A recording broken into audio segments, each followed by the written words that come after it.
ถ้าเกิดงับก็มีคนเคยรอดแต่ส่วนน้อยที่จะรอด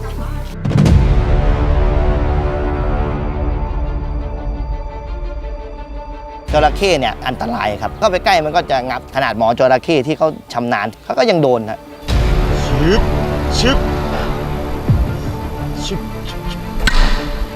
พูดถึงเรื่องปลอดภัยชัวร์นี่ไม่ชัวร์อยู่แล้วพี่คิดว่าเรามั่นใจว่าตัวเองเอาอยู่ก็อยู่ถ้าเกิดคิดว่าเอาไม่อยู่ผมก็ห้ามเด็กไม่ให้เข้าใกล้เลย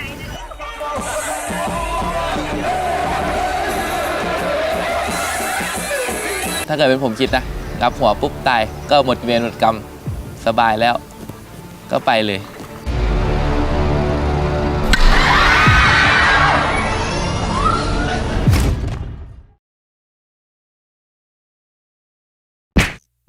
1 ทุ่มตรงนะครับบริเวณสนามลานวัดโพงมาเดือนะจัดให้มีการแสดงโชว์คนกับจระเข้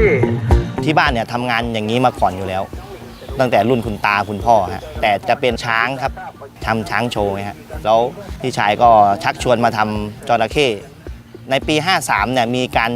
โชว์แสดงจระเข้ทัวร์แบบเนี้ยมีอยู่คณะเดียวคือคณะของพี่บุญช่วยเขาเป็นคนที่ริเริ่มนำจระเข้โชว์เนี่ยแล้วเราเป็นคณะที่2เงินถุงเงินถังเนี่ยเป็นคณะที่2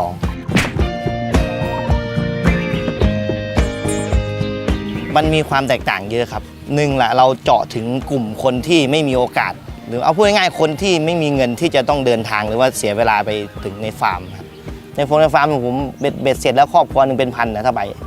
ของผมครอบครัวนึงประมาณ100เดียวเด็ก20ผู้ใหญ่30ประมาณนั้นครับอย่างแรกเลยนะฮะ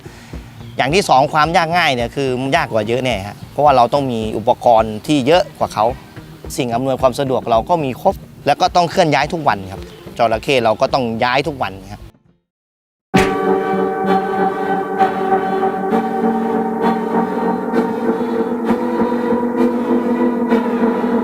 ตัวใหญ่สุดนะครับเป็นตัวเริ่มแรกของผมซื้อมาโดยจากฟาร์มทั่วไปครับอีก3ตัวที่มาเนี่ยคือเป็นตัวของเพื่อนร่วมอาชีพแต่เขาหันเหไปทำทางอื่นผมก็ไปขอซื้อต่อเข้ามาคือคนเนี่ยโกหกผมว่าจระเข้เนี่ยต้องปล่อยไว้กับต้นไม้แล้วเชือกผูกเอวไว้ผมก็เชื่อเขาพอไปมามันไม่ใช่ฮะมันไม่ใช่สุนัขมันไม่ใช่เหมือนสัตว์เลี้ยงทั่วไปฮะคนอื่นเข้าไปใกล้มันก็จะงับใช่ไหมฮะประมาณนั้นเราก็เปลี่ยนใหม่คือเราใส่กับเวทีโชว์เราเลยโดยการทำเวทีโชว์ให้ได้มาตรฐานที่สูงเมื่อจระเข้ปีนออกไม่ได้แล้วก็น้ำอยู่ในตัวเขาเลยเขาเล่นน้ำทั้งวันครับแล้วก็ไม่ใช่ว่าจะแช่ตลอดนะครับจระเข้บางทีมีแผลมีอะไรเงี้ยมันก็ต้องมีการอยู่ที่แห้งบ้างจระเข้เป็นครึ่งบกครึ่งน้ำครับไม่ใช่อยู่น้ำตลอดกินเนี่ยก็กินเหมือนงูฮะเขาไม่ได้เคี้ยวเขากลืนไปก็ปล่อยย่อยสำหรับจระเข้ของผมเคยให้กิน 3-4 วันทีนึงแล้วอ้วนครับเหมือนคนอ้วนออกคางออกอะไรครับแล้วเดินไม่ไหวอ่ะข้อแขนข้อขาจะบวมผมก็เลยไม่ได้ละผมก็เลยเปลี่ยนวิธีใหม่ลอกหนังไก่ออกให้หมดเลยลอกมันออกให้หมดมีแต่เนื้อกับกระดูกให้กิน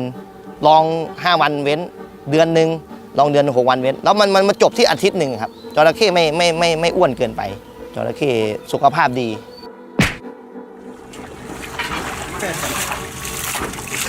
ผมเนี่ยไปจ้างหมอจระเข้มาจ้างเขาฝึกคือเอาจระเข้จนอยู่ปีแรก2 ปีแรกนี่เป็นสิ่งที่อันตรายมากที่สุดเลยครับจระเข้เพราะว่าเขาไม่เคยคุ้นเคยแค่เปิดเครื่องเสียงโชว์เฉยๆนะวิ่งลงน้ำอ่ะเหมือนสัญชาตญาณของเขาลงน้ำแบบต้องซ่อนพอเขาปรับตัวได้เนี่ยอย่างเงี้ยผมตั้งบ่อจระเข้นอนบนบ่อเขาจุดพลุดังๆอ่ะจระเข้ผมนอนเฉยคือมันชินฮะเขาปรับตัวได้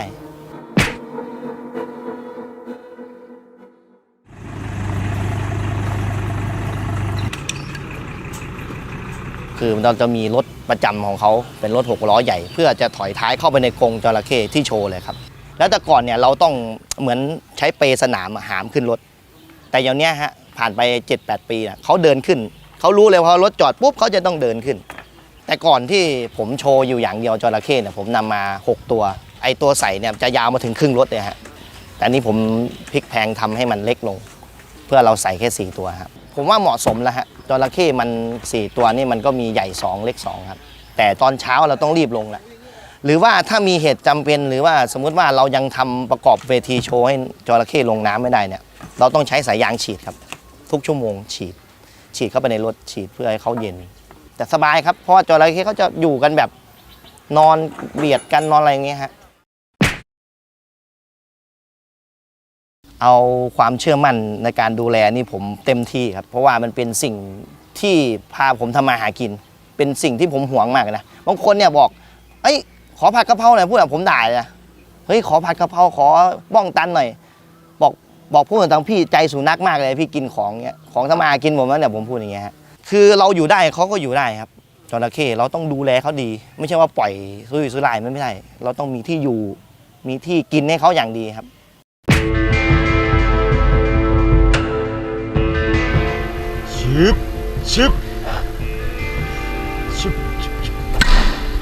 การแสดงโชว์จระเข้หลักๆคือหมอจระเข้เป็นอันดับต้นที่หายากที่สุดผมเนี่ยเข้าไปในฟาร์มจระเข้ฟาร์มหนึ่งอ่ะเป็นฟาร์มใหญ่ในประเทศนะเดือนหนึ่งเข้าทุกวันเลยคำว่าเข้าไปไหนมันเข้าไปหาข้อมูลและอย่างเข้าไปขอเบอร์โทรหมอจระเข้ที่เขาปลดระวางแล้ว ที่เขาเลิกทำเขาอายุเยอะแล้วอ่ะผมจะขอเบอร์โทรเพื่อเขาให้มาฝึกสอนคนของผมมาตอนแรกก็มาขายของนี่ครับมาขายพวกน้ำพวกของกินพวกอะไรพวกนี้ก็เพื่อนมันออกแล้วมันไม่มีคนลงผมก็เลยลงแทนก็เลยได้เป็นหมอจระเข้มาก่อนที่จะมาเล่นก็อยู่กับเขาทุกวันจับอยู่เขาเล่นกับเขาทุกวันก็เลยแบบชินเริ่มไม่ค่อยกลัวเท่าไหร่ก็เลยลงได้กล้าลงกล้าเล่นก็เพื่อนก็ไปชวนมาครับก็มาทำด้วยกันแล้วก็มาหัดโชว์อาทิตย์หนึ่งครับก็ลงบอกทุกวันเลยครับลงจนให้มันรู้จักเราให้มันเชื่องครับแรกก็ตื่นเต้นหน่อยนิดนึงครับก็พอลงไป 2-3 รอบก็ชินเองครับแล้วเริ่มชินไปเรื่อยก็เริ่มฝึกเริ่มหัดไปเรื่อยครับพอมาเริ่มเป็นเขาก็ให้ลงจนมาเป็นหมอมือ 2ครับไม่เคยครับเคยโดนแค่มันเกี่ยวไปเฉยครับมันพุ่งใส่ครับแล้วก็หลบทันครับโชว์กลางวันมันก็ไม่ค่อยอยากโชว์ครับมันจระเข้หงุดหงิดนะครับถูกตัวไม่ค่อยได้มันกัดครับแต่กลางคืนมันไม่ค่อยร้อนมันอากาศมันเย็นครับมันก็เลยสบายๆหน่อยครับเคยมีครับแต่ไม่โดนก็ไว้ใจเขาเกินไปครับเอาจระเข้ลงไปในบ่อแล้วก็เดินจะไปขึงผ้าเขาก็เห็นเขานิ่งๆนึกว่าเขาไม่ทำอะไรก็เดินลงไปแล้วเขาก็แหวงหันมาใส่เกือบโดนเขาน่าจะโมโหตอนนั้นน้ำยังไม่ได้เอาลงบ่อแล้วก็เอาลงไปแต่เขาก่อนรอน้ำเขาร้อนก็อะไรเขาก็เป็นแบบนี้แหละ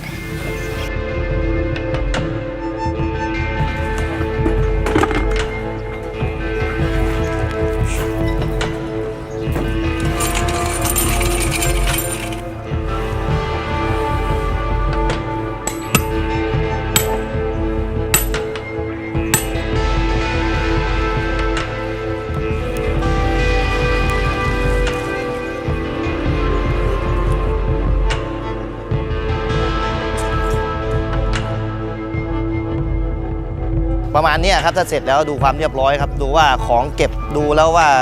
ข้างในมันดูสะอาดหรือยังครับพร้อมที่จะรับท่านผู้ชมหรือยังถ้ามีขยะมีของเกะกะเราก็ต้องเก็บให้มันเรียบร้อยลักษณะครับเขาจะอยู่รีแลกซ์ของเขาอย่างเงี้ยครับแต่เราทำกรงสูงมาตรฐานครับพวกกรมประมงที่เขาออกมาตรวจผมเนี่ยเขาจะให้ผ่านเลยเพราะว่าบางทีมงานมันจะเล็กจระเข้ถ้าสมมติว่าคอเขาเกยได้อย่างเงี้ยคือออกได้เลยนะฮะคือพลังหางเขาดันขึ้นแล้วคอเขาพลาดตรงนี้ได้คือเขาออกได้เลยแต่อันนี้ไม่ได้ครับสุดประมาณนี้ตกแล้วค่ำคืนนี้ลงสู่ระดับเวทีค่ำคืนนี้ครับนำกันมาหลายชุดหลายฉากครับบทบาทฉากตลกขบขันนะฮะฉากหวานเสียวฉากน่ารักประทับใจกันนะครับพี่น้องค่ำคืนนี้ก็พิสูจน์ดูชมบทบาทฉากฝืนธรรมชาตินะฮะการจุดกันหอมระหว่างจระเข้กับมนุษย์คนเราพี่น้องพบกับความน่ารักความแสนรู้ของ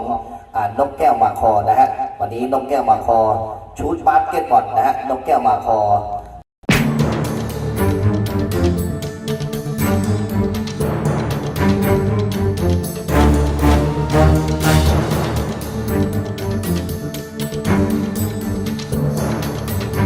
ฉากแรกเลยครับพันปากก่อนครับพันปากแล้วก็อุ้มออกมาครับอุ้มให้คนดูจับสัมผัสแล้วก็ถ่ายรูปครับนั่งกับบนเก้าอี้อย่างเงี้ยแล้วก็จับหางแล้วก็จับหัวไว้ครับก็ให้ขาหลังมันห้อยลงครับไม่ให้มันถีบนะครับแล้วเราก็จับไว้เมื่อนอนจนจบเพลงครับ2 เพลงครับแล้วก็ค่อยเอาเข้าบ่อตอนที่จะทำจระเข้ออกมาให้เด็กจับเนี่ยคือเราจะฝึกตั้งแต่ตัวประมาณเอาง่ายๆตัวประมาณสัก2 นิ้วฮะประมาณสักเล็กกว่าแขนเด็กอ่ะที่เราจะเริ่มฝึกให้ออกมาให้คนจับนะแต่ตัวที่ผมออกมาจับคือมันโตแล้วมันผ่าน การคุกคีกับคนมาประมาณ 5-6 ปีแล้ว มันรู้แล้วว่าฉากเนี้ยเราต้องออกมาให้เขาจับนะต้องนอนนิ่งนะเงี้ยฮะแต่การล็อกปากนี่คือเราต้องเต็มที่ 100% อยู่แล้วครับจะใช้ผ้าเทปหรือว่าอะไรสักอย่างพันให้แน่นครับพันเพื่อป้องกันความปลอดภัยก็จะมีบ้างสัญญาณเขาแบบไม่สบายตัวเขาก็จะกระดิกแต่คนที่อุ้มออกมาเขาจะรู้ว่าจระเข้ไม่สบายตัวนะเดี๋ยวขออนุญาตนะครับเดี๋ยวขอเปลี่ยนท่าหน่อยเงี้ยฮะจระเข้เขาก็จะนิ่ง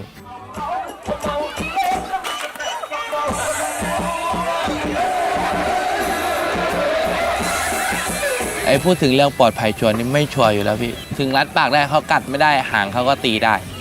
แล้วก็ระวังให้เด็กผมก็เซฟตี้อยู่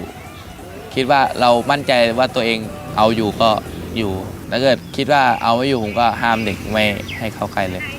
ไม่มีอะไรซุกซ่อนครับนักแสดงครับสมัครไปสมัครม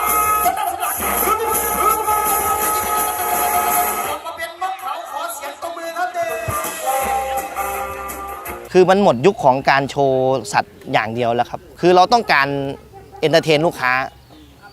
เพื่อมันมีตัวเลือกได้หลายอย่างแค่จ่ายเงินแค่ครั้งเดียวดูได้หลายอย่างครับคือเราเป็นการตลาดประมาณนี้ครับผมก็เพิ่มนกแก้วกับลิงมาเราก็ต้องดึงดูดหาอะไรมาเสริมให้เขาเพื่อเขาอยากจะได้ตัดสินใจว่าคุ้มละ30 บาทกูเนี่ยแต่หลักๆคือโชว์ที่เป็นพระเอกเลยก็คือจระเข้ครับสาธุสาธุสาธุครับสมัยก่อนที่โชว์เดียวๆนะประมาณชั่วโมง15 นาทีแต่เราลดหลั่นเวลามาเพราะว่ามันหลายอย่างมันจะใช้เวลาโชว์นานจระเข้จะย่นฉากลงมาเอาแบบฉากที่แบบดูแล้วมันตื่นเต้นหรือว่าฉากที่มันไคลแม็กซ์ที่สุดเอามาเล่นฮะ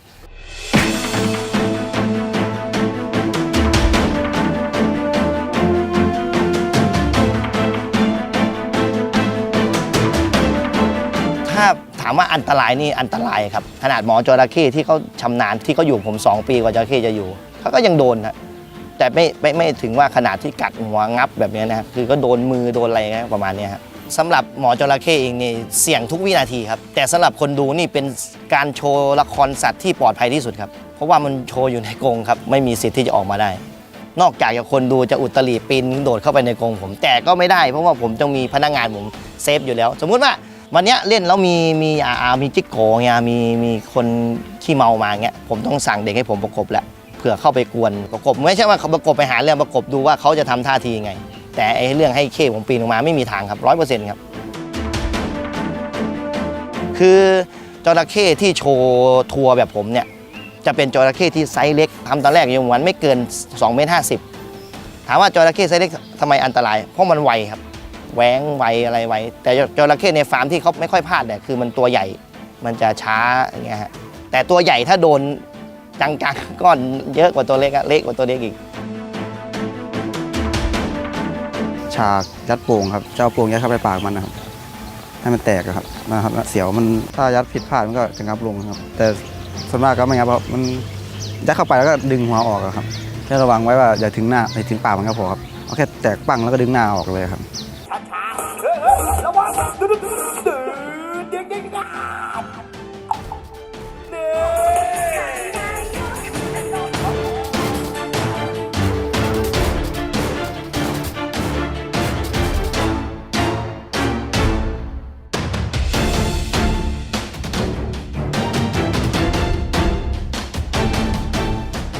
เรียกไม้กรอบครับทำให้มันไว้ใจครับเคาะหน้าเคาะปากมันครับเคาะบนเคาะล่างครับแล้วก็ขาทำให้มันเชื่องแล้วมันก็นอนนิ่งดูเวลามันเลยครับเวลามันจะเอาปากลงครับจับเวลาได้ประมาณ2 นาทีหรือ1 นาทีอย่างเงี้ยครับต้องเอาออกก่อนนั้นครับไม่งั้นมันจะงับลงครับดึงไม่ออก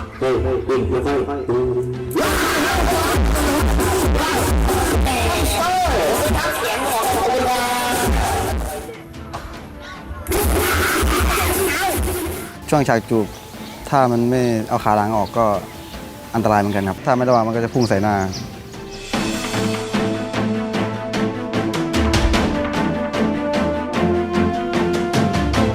ผมก็อยู่กับเขาทุกวันก็ดูเขาถ้าเกิดเขายอมเขาอะไรก็สังเกตเอาครับก็อยู่กับเขาทุกวันก็จะรู้ว่าสังเกตตรงไหนถึงเขายอมเขาจะอะไรถ้าเกิดเขาอารมณ์ไม่ดีดูยังไงดูจมูกกับท้องครับถ้าเกิดเขาโมโห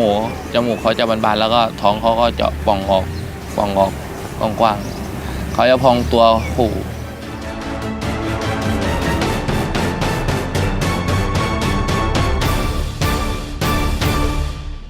เอาตัวไหนดีเดี๋ยวตัวนี้กันก่อนผมบอกกลางน้ำเลยครับมึงจะเรียกไปไหนเขาบอกโอ้ยเสียฟอร์มให้เป่าหัวหน่อยหัวแตกมันใช่ครับจระเข้เนี่ยไปโชว์หน้าตึงๆบึ้งๆนี่ไม่สนุกนะมันต้องมีตลกบวกฮาไปด้วยฮะลองเกตดูคุณหมอครับวันนี้นอนนิ่งเปี้ยเลยเดียว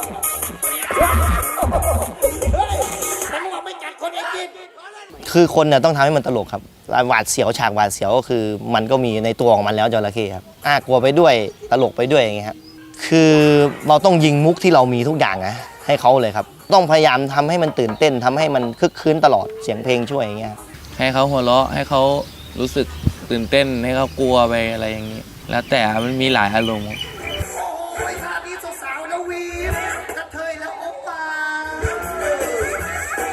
ขอเสียงตบมือสำหรับดิ่งสร้อยครับดีขอบคุณครับ คิดว่าอันตรายสุดนะพี่ก็น่าจะเป็นเอาหัวเข้าปากจระเข้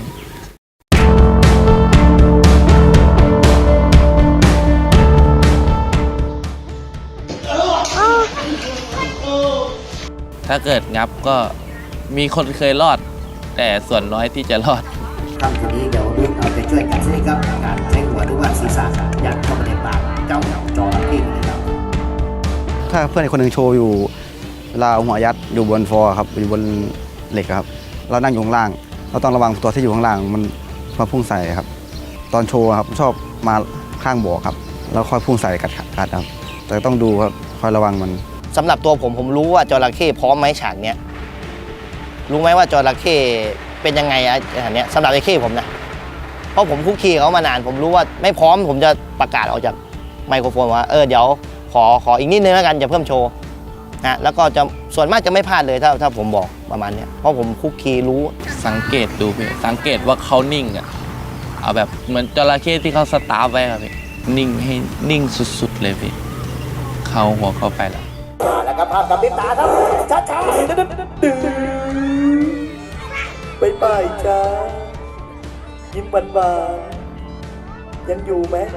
ค่อยๆดึงถ้าเกิดเป็นผมสะกิดนี่จะไม่ใช่เหงื่อหยดใส่ก็ไม่ใช่ถ้าเกิดจะงับจริงๆคือเราลื่นแล้วล้มทับมากกว่าลื่นแล้วหัวไปกดที่ปากเขาผมว่าจังหวะนั้นน่าจะงับเยอะกว่าและอีกแบบหนึ่งก็กล่อมไม่นิ่งเขายังไม่นิ่งแล้วก็รีบ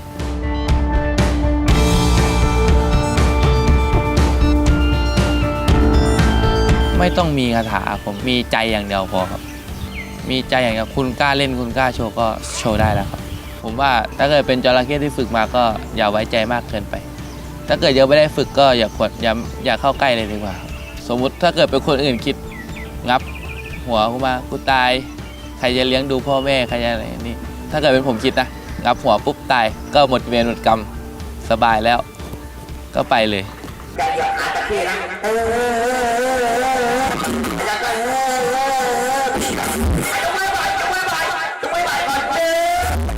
ได้โชว์ให้คนอื่นดูแล้วก็เห็นคนอื่นหัวเราะก็มีความสุขครับว่ามันรู้สึกดีนะพี่การที่เราทำให้ใครคนหนึ่งยิ้มได้อย่างเงี้ยรู้สึกดีมันแบบเป็นความสุขอย่างหนึ่งเลยพี่เชิญมาไงครับลงขึ้นมานั่งยิ้มหวานๆครับพอแล้วก็ยกมือยกไม้บายบายคุณน้องบายบายหนุ่มสาวบายบายกระเทยนะยามันเป็นงานที่สร้างความสุขสร้างมีแต่เด็กมาดูเด็กชอบเด็กอย่างเงี้ยผมชอบตรงนี้เงินมันถามว่าปัจจัยหลักไหมมันก็ใช่อยู่ฮะปัจจัยหลักอยู่แต่พูดถึงว่าเราได้อันอื่นเป็นกำไรมาเป็นเด็กได้ดูพ่อแม่ได้หัวเราะเด็กได้ไม่ต้องไปไกลเงี้ยครับผมชอบตรงนั้นถ้าท่านผู้ชมชอบเรื่องราวสนุกสาระดีในสไตล์หนุ่มคงกระพัน Official นะครับก็สามารถดูต่อได้เลยครับนี่กดตรงนี้ครับดูต่อได้เลยเรื่องนี้ก็สนุกนะครับและถ้าหากอยากเป็นกำลังใจให้กับหนุ่มคงกระพันนะครับก็สามารถกดติดตามได้เลยตรงนี้กดเลยนะครับและถ้าหากอยากให้ผมยิ้มทั้งวันนะฮะกดกระดิ่งเลยผมจะไปหาท่านผู้ชมทุกวันเลยครับ